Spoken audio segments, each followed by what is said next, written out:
Okay, well, welcome to another exciting podcast from Chris and Dan. Welcome, everybody. So we've actually both been away. We haven't seen each other in a couple of weeks? Yeah, it's got 2 weeks, I think. Yeah. So I went to Thailand. You went to Sri Lanka. I've never ever thought about going to Sri Lanka. Yeah, never thought of it. Yeah, well, neither did I. Oh. So I actually, my mom was here, and I told my manager I just don't want to attend any meetings, but keep on getting the leads. Yeah. And then she was like, "Why don't you just take off?" And I was like, I would have never considered that, but then I was like, you know what? Yeah. Honestly, Yeah. like it's been 6 months without ever having more than 1 day in a row off. Yeah, so I'm like, that's it. Whatever. I took off, but then I started thinking, like, honestly, like hanging around Dubai, if I'm off already, might as well do something. Yeah, so go my mom somewhere. landed here Saturday morning at 8 o'clock. By 9:30, we had booked a flight for that exact date. Fantastic. So we like booked it on that day and flew out in the night. That was really nice. Because I saw your picture on Instagram and I was like, where are you? I thought you were in like somewhere in Dubai. Al Quwain. Yeah, exactly. I was like, oh, he must be somewhere really nice. I'm really glad you got to go away. That's cool.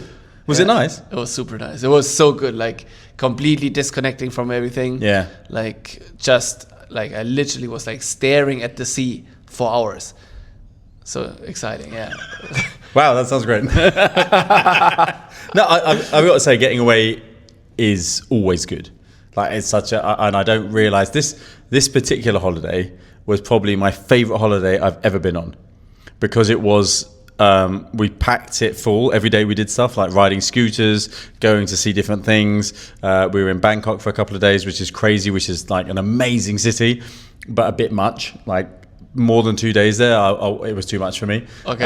But then in what kind of regards? just it was, I think because Dubai's busy. Yeah. But this was like Dubai times 5 busy, and the traffic was so bad that we, getting places and doing stuff. We used actually the BTS, so it was like, I guess the Bangkok train system, was really good, but it was just packed, BTS is for behind the scenes. Oh, I wouldn't know, Chris. I don't watch those kind of things. But yeah, it was just a lot of stuff. Where then we went to Koh Samui. Oh my gosh. Have you even watched my Instagram stuff about that? No. I don't follow. I know. In fact, I'll tell you a funny story. Literally, someone the other day that I've been friends with for ages, all of a sudden it's like, oh, blah, blah, blah, are following you.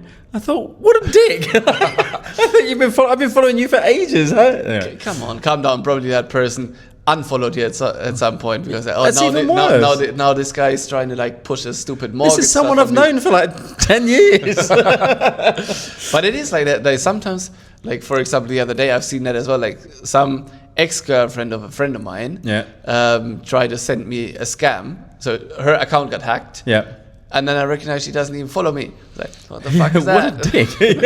How dare you? Like, I'm almost losing all of my money because of this, and you don't even follow me? Yeah.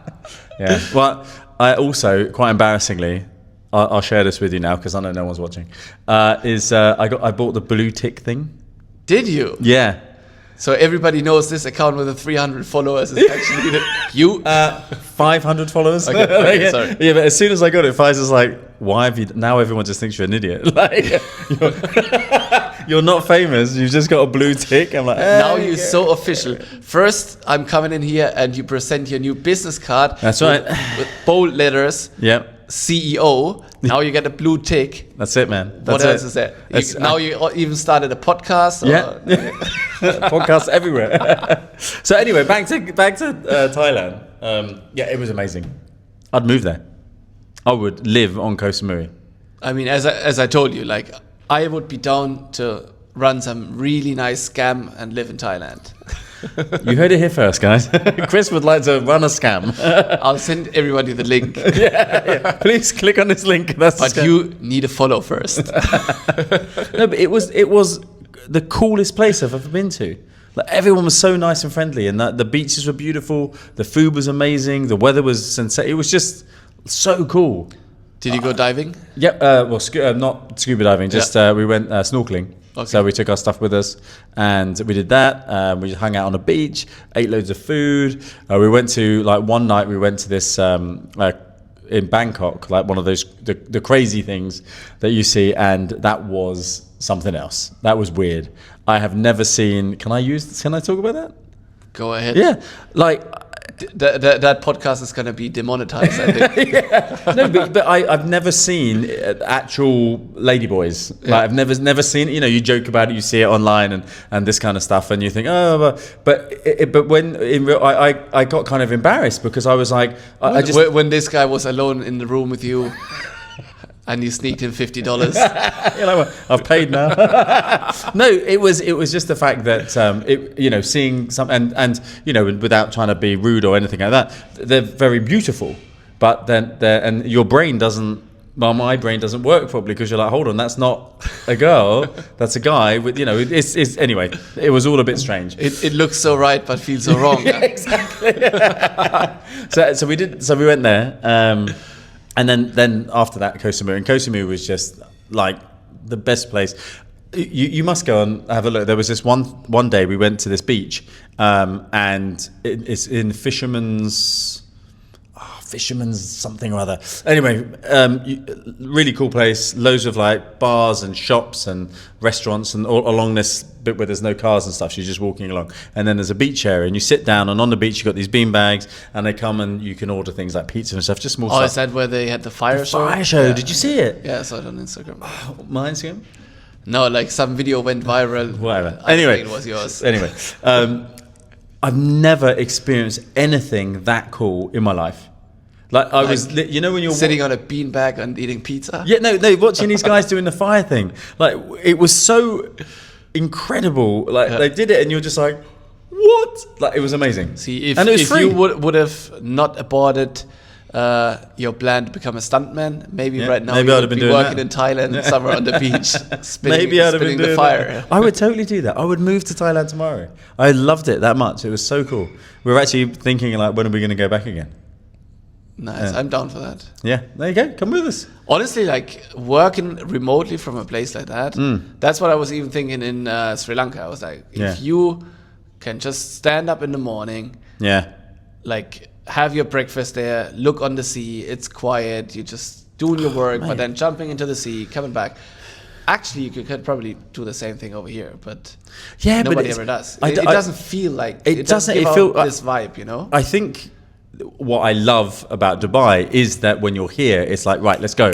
I feel like I want to be on it all the time, and opportunity is so fast paced that, like today, you just met some guy today that, is going to be great for your business. And that's the sort of thing that happens here every single day, right? Yeah. Where I feel that in Thailand, it's on a beach in Koh Samui, it's not going to be like that. It is more the place where you go to just disconnect. Yeah. But if you can work remotely, I mean, we're always talking about it on the mortgage business. We're always talking about, can we do this, on a beach and a lot. Could you? Potentially, we could. We get a lot of people inquiring with us, through our Instagram page and things like that, and we potentially could. But do you meet most of the customers in person when they're here? I do. Okay. But you don't have to. I like to do that. For example, we just closed a deal with Arab Bank. So I like to go and meet the banker that's doing it. She was an amazing person. She was great through the whole process, and I get to meet the client. And that connection is just, I think, really important to build the business. Who knows what you're going to do with these people, where if I was completely remote, you'd never do that. But I guess like once you're established and you have those connections already, and you just fly into Dubai for a week, shake hands, and then you go back to the beach. Yeah, that's what I think about the off-plan business. Obviously, right now that doesn't work, because also I need to be here showing people things. Yeah, like some people want something ready. And then, and you're busy though. But every time I speak to you, you're at an opening, an event, this happening.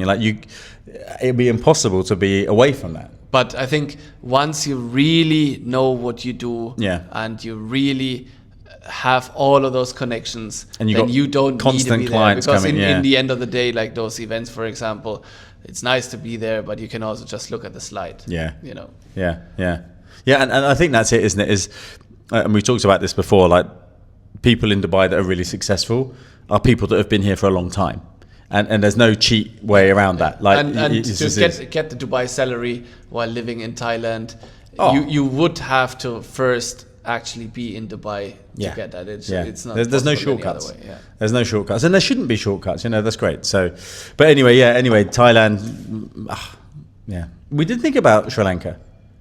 Another time, like, we're planning, like, where would we go maybe next year? What could we do? I mean, our dream would be to, if we can, skip away from Dubai during the summertime, at least for like 3 months.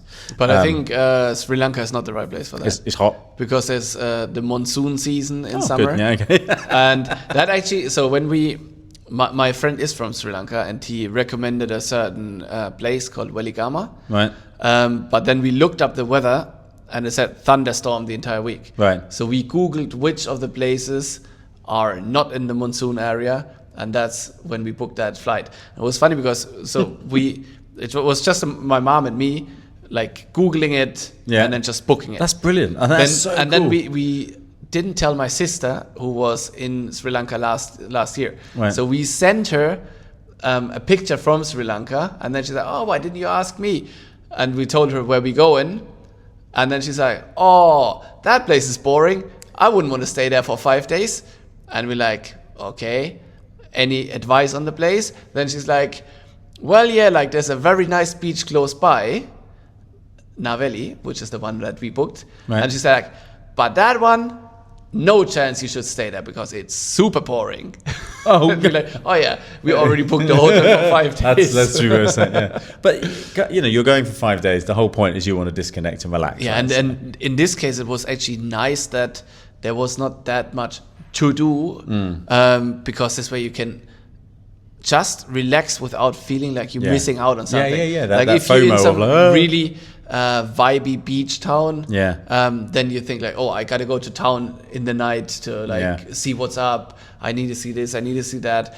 But where we were staying, there was nothing to see. And then once we went to the city center we're like, okay, now we tick this off, and we definitely don't need to come back to that either, because that place that we stayed on, that beach, was just so beautiful, and you could like have your dinner like right on the beach. The food was amazing, like completely different than I thought, because it was much more diverse. Was the food good? Yeah, really good. And I thought it would be very spicy and very much leaning to the Indian food, but actually it was much more different things there, and it was not spicy. So, okay. Yeah. Fair. It's definitely a place we would like to go to.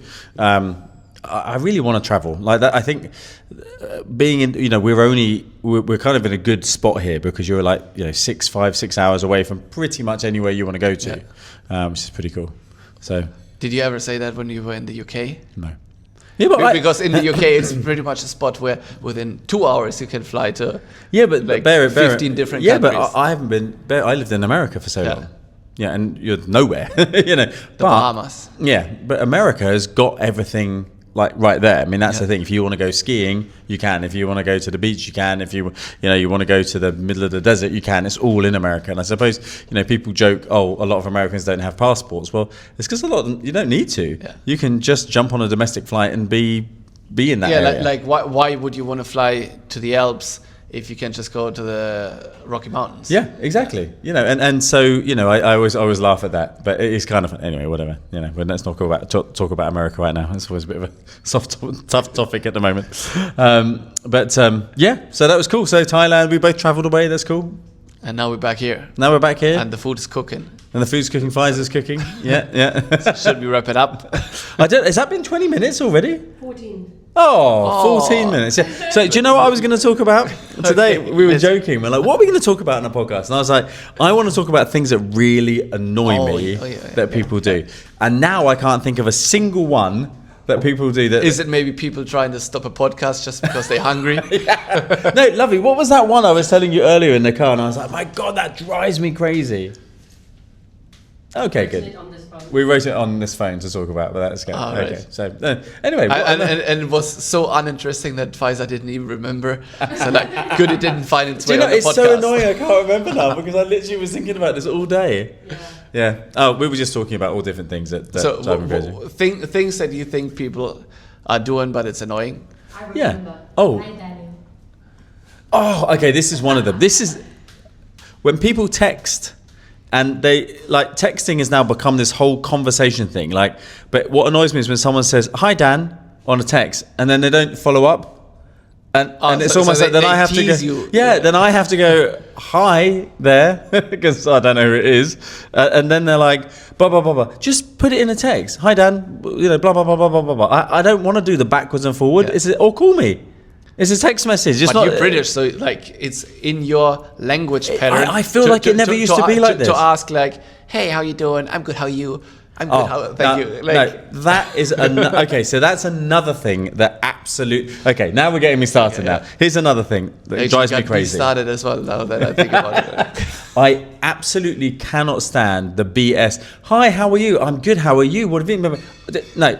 Like, if you know someone, that's fine. I'll ask you because we're mates, right? Yeah. If you don't know someone, I don't care, and they don't care. So just get to the point. That's like on the sales call as well. Like, if you ask people, "Hey, how you doing?" and they're like, "Good, thanks," but they have never spoken to you, and they're like, "Why the fuck you asking me how you doing?" Do you know, if someone asks me how are you doing now, I'll say I'm good, thank you, and I don't ask them back deliberately. I'm good, thank you. By the way, this is what we're talking about. I just get straight into it because it's like such a boring, generic, like waste of like conversation. Do you know what I absolutely hate on text? The word, or in general, the word I probably do this. "dear." Oh my God! Over here, I don't know. Don't call me dear. Yeah. I'm like some. I'm a full-grown man. Exactly. you tell a male client something, and he's like, "Okay, dear." Yeah. Like, where does that come from, by the way? I think I don't know, but like I always thought that in the use of the English language, the word "dear" you use if you're somebody's aunt. They're like, "Hello, dear." Yeah, exactly. But you don't say that to another adult. No. And then like even girls that you want to date call you dear, and I'm like. Come on, that's it. I'm sound done. like my fucking mom. Like, I'm out. I'm out on that at that point. No, that is. I find it incredibly weird when a man says it to me. I don't know where that comes from. I don't know why they do it. But it's so totally wrong. And people here do it all of the time. And I think Dubai is one of the only places I've never had it until I've been here, where where it's totally accepted to have absolutely shitty English. Because everybody speaks English, but most people like me don't speak it as their first language. Yeah, true. But I put in an effort, or have put in an effort, to get to a point where it's somewhat understandable. Yeah. While here, like, you put people on a stage that can't say one single sentence without doing like any full-on mistakes. Like yesterday, I was on some launch by like one of the biggest developers. And that lady on the stage, I'm like, fucking hell, that sounds like somebody like that has just done like their second course at university in how to learn to speak English. But it works over here. Like, you work in sales, but you can't speak fucking English when you sign up for the job, and it still works. And the only reason why it does work, I think, is because everybody else can't speak the language either. But like, if you were to do that in the UK, people would be like, I don't know what you're speaking about. Stop it. And then the even like crazier example for that is native speakers over here. They, I think, sometimes do worse because they actually speak so well and so fast. People are like, wait a minute, I don't understand you. Or they have an accent, like a British accent from some region, like some regional accent. Like, I was sitting in my first job here, like right like next to a guy from Liverpool, and I could just hear him can't understand them. Like having to repeat every single thing all of the time. Yeah, but they don't. People, in fairness, they're not really speaking English. But him speaking actual British English. I don't. We were just working with an agent from Liverpool, and I struggle to understand what they're saying. I mean, it's a very thick accent. So you told him like, okay, dear. Listen, dear. But also, if I were to say that to someone, it'd be really condescending. Yeah. I'm an okay, dear. But it's almost like you're mansplaining. Bro is the same. Like, if a client calls you bro, I'm like, I'm not your brother. Last time I checked, like, let me quickly call my family and ask if there's like one abandoned brother out there. But like, but it's a funny thing, isn't it? I think over here people copy a lot. A lot of those guys, they're younger guys. They're copying what perhaps they're seeing in America, what guys are doing. Hey, bro, this bro. Another thing Now, you and I... But in America, you wouldn't bro anybody like coming into your car dealership. You wouldn't be like, Yeah. hey, bro. No, you wouldn't. I mean, exactly, because you're in a professional environment. Exactly. But we're not in a professional environment. You know, in the nicest possible way, we're not. We try to be. A lot of in real estate. Okay. In real estate, a lot of people are very professional at what they do, and there's some really amazing professionals in this workplace. But it's not a professional environment, because you get people that, if you try to copy the job that we do and take it to England, you wouldn't survive in England, because they're not professional enough here. And that's the difference. Maybe I am. Well, maybe you are. I don't know. But honestly, like, and that's an interesting point, because doing the same kind of real estate work that you do here in the UK or somewhere else might not work, but at the same time, oftentimes it doesn't work the other way around either. So you have a lot of people with a lot of real estate experience. Yeah. They come over here and they obviously are very good in their job, or have been very good, and it doesn't work out for them over that's here. Right. You're right. Because over here, like, nobody gives a shit if you're professional. Unfortunately, but that's you it. just need to be like having no remorse, shame, or whatever, and just get the job done really quickly. And nobody is like giving you extra awards for being super professional. There are some people who appreciate it, but in most cases, not being able to speak English, not thinking too much, actually like gets you the deal quicker than trying to be a professional. We've got a deal going through at the moment, and I'm sure we're not going to go into the details of it, but obviously we're a buyer's agent, so we always work through listing agents. So we went to an agent that was listing a property. Unfortunately, that property sold, but he did a really good job of showing it. So obviously we went back to him and said, listen, have you got another one? He said, let me make some phone calls. He contacted an owner, and the owner gave him the key, said you can sell the property. We went there following day. Our client said, yeah, we want it. We put an offer in. The agent calls the owner. The owner says, yep, you can buy it. Let's get the MOU done. We start doing it. Then I get a phone call from another agent saying, I'm the listing agent on that. I'm like, are you exclusive? No, I'm not exclusive. Okay, well, like, really sorry, but this guy did all the work, showed us, let us in, spoke to the couple, did everything. And she's like, yeah, but he can't. I'm going to talk to the owner. Long story short, the guy gets kicked off the deal. Which one? Your friend or? Well, not our friend, but the original agent that we spoke to. He's now off, and the other agent's on the deal. And there's nothing wrong with the agent that was the listing agent. I get it. You know, but the owner should have just said, like, I have an exclusive agent. That's the problem. That's the person you need to talk to. Exactly. And she was like, oh, but the owner's a good friend of mine. I'm like, well, he didn't make you exclusive. Yeah. And if he's a good friend of yours, why did he give the key to the other agent? Like, the guy, the owner is in the wrong. And this is what bothers me. It's not just agents that are not professional. It's sellers. Yeah. And she accused the other agent of forging the key. Yes. So he said he took the key, copied it, and used it illegally. Why would you? Like, why would, he's like, I'm not. Hustle, He's a very successful agent. He's good in his own. He doesn't need to be doing that. So again, it's not just the agents that are not professional. It's the owners. But that's a kind of dirty reality in deal situations over here. Like, I had a similar situation where I had an inquiry, and that client wanted a specific townhouse with a specific price. So I went out and contacted other agents, because same as you, I'm always on the buyer side. Yeah. So I found some townhouses and set up the viewing, and then I get a call from from an agent saying, I'm the exclusive buyer's agent. I'm like, no, I am.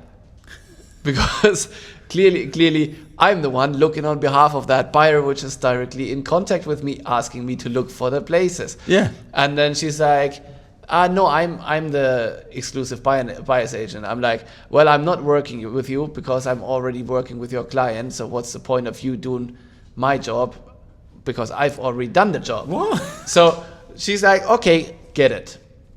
Hangs up the phone. The next day we do the viewing, and I'm waiting there with the representative of the seller. Yeah. And actually the owner was there as well. And then the client drives up. Out of the car jumps the son, the client, and a good-looking lady. So I'm assuming that's probably the daughter. It's the agent, She right? introduces herself as the agent. I'm like, I already told you yesterday, like, what are you doing here? And she's like, I'm just coming along because that's my friend. I'm like, cool, yeah. Come around, let's check it out. In the end, the client wants to make an offer. And then she's like, but it obviously needs to go through my friend here. And I'm like, no, it obviously doesn't. And your friend here knows exactly that she has no place in this thing because there's a like, split deal between that seller's agent and me.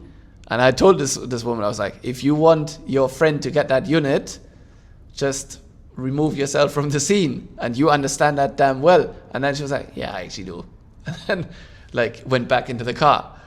Wow. But I'm like, what makes this agent come up with the idea to come to the viewing and hoping that she will get paid for somebody else's efforts? Yeah. Like, what's the point? Yeah, but and again, this is because there are certain things here that could be put in place that would make everybody protected, but it's not here yet. Yeah. It's getting there, but I think the people don't want it, to be honest. But because it needs to be. The sellers, they don't give a shit. They just want to sell it. So they want to have 50 agents working for them secretly to make sure they get the most money. Yeah, but this is the problem, right? It's this whole thing. Everybody, if it was regulated, no one would have any problem with agents because it would be done properly. But then the sellers don't do that, and because they always want 50 agents working when they're doing it, and then guess what? They've sold their place, and then all of a sudden they're complaining about agents, and it's they're like, creating the problem. The agent asked me for a top up and asked for half of the money back and whatever.